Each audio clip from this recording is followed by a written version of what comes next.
When Prue Leith heard former Health Secretary Matt Hancock had been harassed on the London Underground near Parliament earlier this week, she wasn't in the least bit surprised. People think they can take things into their own hands, the Great British Bake Off star, 82, tells the Daily Express in her trademark no-nonsense style. They've got it into their heads, that Matt say. Well, I don't know what they are thinking about Matt, but they don't approve of him. She lets out an exasperated sigh. Somebody undisciplined enough to think that that's a matter for them to deal with. It's crazy. Leith knows Hancock well. In 2019, while still Health Secretary, long before his resignation and recent appearance on I'm a Celebrity, the minister commissioned an independent review of hospital food provision and asked Prue to lead recommendations. Every MP gets an absolute SOAD of vitriol and bile for whatever they say, Prue suggests. And she should know, her son Danny Kruger, the Tory MP for Devizes, has had his fair share. But she classes Hancock as a very good example of the anger directed at MPs that these days spills into public life at an alarming rate. Yes, he's done some extremely foolish things, not least because he kissed his lover in his office, she continues. But as far as I have dealt with Matt as Health Secretary, he was terrific. He set up the hospital food review, he accepted all 8 recommendations and they're all being implemented. If it wasn't for Matt Hancock, that wouldn't have happened. Public anger is understandable, but it's become almost accepted that public figures are to be mocked, belittled and berated every day online and in real life. A 61-year-old man from Lancashire is due to appear in court next month charged with 1 count of assault and 2 public order offences relating to the serving MP. Even Prue, most famous, as she put it, for eating cake on telly, suffers from trolls. Every now and again, I'll get somebody who gets it into their head that I'm a Tory rich bee, or something, and I'll get a shed-load of abuse and then people retweet it and it becomes part of the myth, she admits. You can't reply because it just adds fuel to the fire. You can't say, actually, I'm not that rich. Every penny I have earned. The TV presenter has previously called for a debate on social media regulation. Now, she can no longer hide her contempt for it. When it started, I thought social media was a liberating thing, a wonderful way for the public to have their say and for whistleblowers to blow the whistle on bad practices. I saw it as nothing but a thing of good. It had never occurred to me that it's a platform for slightly deranged people to be vicious. Her profile singles her out for attention. Not content with being a cook, restaurateur, businesswoman, television judge, government advisor, author and journalist, Leith is about to embark on a new first, a one-woman live tour of the UK and Ireland. Serving up anecdotes of her life, ranging from her childhood in apartheid South Africa to most recently being awarded a damhood, she hopes to delight audiences with deliciously gossipy accounts of her love affairs and cooking disasters. I'm getting a bit nervous, she admits, speaking over a video call from her home country where she has been holidaying. I mean, I've never done anything like it and this is really no time to start a new career. Prue will turn 83 on February 18 but looks at least 15 years younger. She is bright and energetic, only momentarily baffled by her struggle to adjust her computer's brightness. I'm in a strange office and I can't quite make anything work, she protests in near darkness. Moments later, she appears, in typically bright colors, wearing an orange and yellow ball necklace and dangling pink earrings.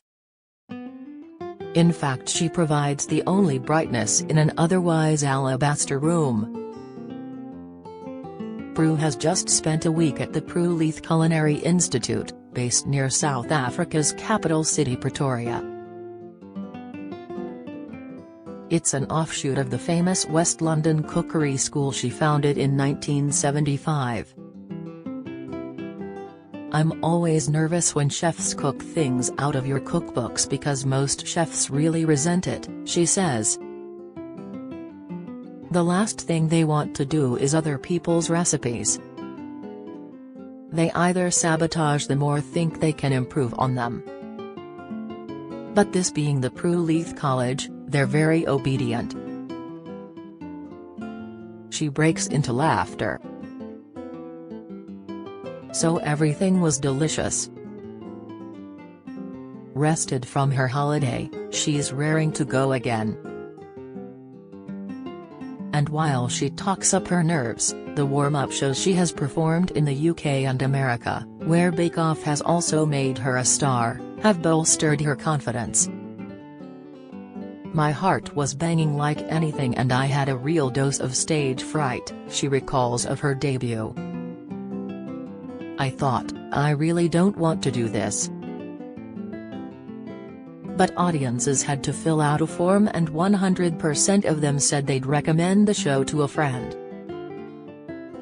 In America especially, the response was sizzling. "Audiences are so over the top, and they're all obsessed with Bake Off, so I walked onto the stage and people were whooping and hollering and stamping and shouting, 'Prue, we love you.' I thought, God, this is wonderful. I'm all for a bit of attention, but this was fantastic." Prue is also an author. Already she's authored 8 romance novels, including the Food of Love trilogy. "I'd like to see one of my books on a big screen, preferably the trilogy about the same family all in the food industry," she smiles. There are also long-term plans for a fictionalized account of her life based on her autobiography, I'll Try Anything Once. "It's in development," Prue says. "It's chugging along. Should it go ahead, she'd love Fleabag actress Phoebe Waller-Bridge to play her. It has to be somebody who's down to earth and big and clumsy, rather than delicate, small and beautiful." In her mind, her story would be styled like the Netflix rom-com series Emily in Paris, which stars Lily Collins, the daughter of singer Phil Collins, and follows an American girl making waves in the French capital. Prue summarizes the proposal: "Young girl comes to a strange country, is naive enough not to know when she's crashing in and doing it wrong, but somehow it all works. It sounds true enough. She's led the most extraordinary life." Leith was born in Cape Town in 1940 and raised in a wealthy family catered to by black servants.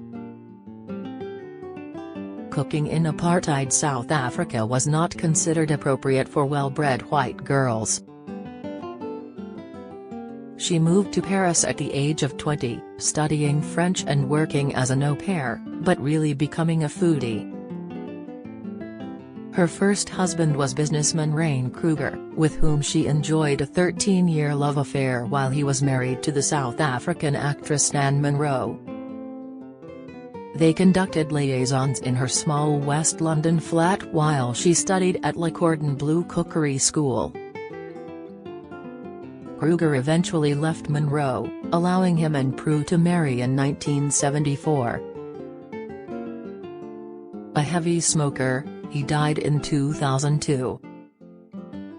Together they had their son Danny and adopted a Cambodian baby girl, Lida, now a TV producer. The family lived in a Cotswold manor home, with 9 bedrooms, stables and a lake, which Prue sold 3 years ago for a reported £10 million. A committed advocate for assisted dying, her campaigning dates back decades when she strove for better food standards in schools and prisons. You sense that she'd like more people to recognize her hard work and achievements. Not many people know I was responsible for the introduction of the fourth plinth in Trafalgar Square, she says of the ongoing sculpture installation in London's premier open space for public art. And I've always had a finger in the pie of education. I've chaired education companies that turned around failing state schools and turned them into good schools. She's cooked for Prince Philip and Princess Margaret, narrowly averting disaster with the latter when she didn't recognize a red lobster meant it was already dead. But she has never cooked for the king, although she sat next to him once at a luncheon. Prue's catering company won prestigious contracts with the Orient Express and Westminster's Queen Elizabeth II Conference Centre during the 1980s. Given the chance, perhaps she would cater for the King's coronation on May 6. I would absolutely love to do the catering for whatever happens in Buckingham Palace after the coronation when they relax a bit, she laughs. But what would she cook for the newly crowned king? Something very light, she says. It would be vegetarian or maybe mutton, as he has championed bringing back mutton so that we don't kill lambs. It would have to be organic, and very British. I'd love to design it. Prue recently wrote a cookbook, Bliss on Toast, packed with 75 crowd-pleasing recipes at the behest of her second husband, the retired fashion designer John Playfair, 7 years her junior. Together they spent many lockdown meals in front of the television. Prue would impress John by strewing rocket leaves across leftovers or prettily arranging grilled tomatoes on top that he insisted were Instagram-worthy. From there, the idea for a book was born. There's almost nothing nicer than a classic club sandwich layered with ham, cheese, chicken and tomato in between toast, Prue insists. Of course, it's also cheaper than roasting a joint in the oven or cooking over a gas flame for an hour. Might her book be a good cost of living hack for hard-up folk? Absolutely, she replies. Toasters are not as expensive to run as ovens. Things that go together don't have to be expensive. Some of the best food like eggs, bacon and sausages are really good on toast. My belief is that anything that's good on a plate is better on toast. With 2 grown-up children and 8 grandchildren, Prue is blissfully happy. And people enjoy probing her recipe for success. They love to hear about geriatric love, she smiles. When people ask my husband where he met me, he always says geriatric Tinder, which is absolutely not true. I met him at a friend's house, he was in his 60s and I was in my 70s. As energetic as ever, Prue is in the final stages of preparation for her upcoming tour. She jokes that she originally planned to call her show Winging It rather than Nothing in Moderation because I have spent a long time winging it. But that would do her character a huge disservice. Hard work and vigor define her, which is why the social media trolls surely won't get her down for too long.